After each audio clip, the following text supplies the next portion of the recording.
ଆରମ୍ଭ ହେଲା ମାଟ୍ରିକ ପରୀକ୍ଷା। ଖଣ୍ଡପଡ଼ା ବ୍ଲକ ଅଧୀନ ବିଭିନ୍ନ ଉଚ୍ଚ ବିଦ୍ୟାଳୟରେ ମାଧ୍ୟମିକ ଶିକ୍ଷା ପରିଷଦ ଦ୍ୱାରା ପରିଚାଳିତ ମାଟ୍ରିକ ପରୀକ୍ଷା ଆଜିଠାରୁ ଆରମ୍ଭ ହୋଇଛି।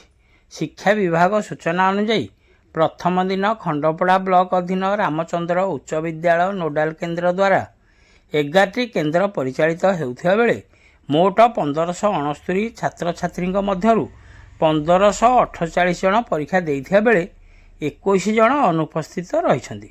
କୋସ୍କା ଆଞ୍ଚଳିକ ଉଚ୍ଚ ବିଦ୍ୟାଳୟ ଓ ରାମଚନ୍ଦ୍ର ଉଚ୍ଚ ବିଦ୍ୟାଳୟ ଖଣ୍ଡପଡ଼ା କେନ୍ଦ୍ରରେ 3 ଜଣ ଲେଖାଏଁ ପରୀକ୍ଷାର୍ଥୀ ଅନୁପସ୍ଥିତ ଥିବାବେଳେ ରାମଚଣ୍ଡୀ ଉଚ୍ଚ ବିଦ୍ୟାଳୟରେ 4 ଜଣ, ସିଧାମୂଳା ଓ କୁଞ୍ଜବିହାରୀ ବାଳିକା ଉଚ୍ଚ ବିଦ୍ୟାଳୟ କଣ୍ଟିଲୋ କେନ୍ଦ୍ରରେ ଜଣେ, ବଳଦିଆ ନୂଆଗାଁ ଉଚ୍ଚ ବିଦ୍ୟାଳୟ କେନ୍ଦ୍ରରେ 5 ଜଣ ପରୀକ୍ଷାର୍ଥୀ ଅନୁପସ୍ଥିତ ଥିବା ସୂଚନା ରହିଛି।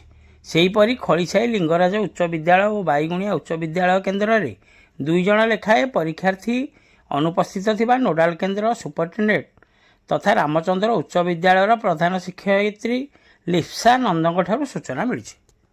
ଖଣ୍ଡପଡ଼ାରୁ ସନ୍ତୋଷ କୁମାର ସାହୁଙ୍କ ରିପୋର୍ଟ, ଖଣ୍ଡପଡ଼ା ଖବର।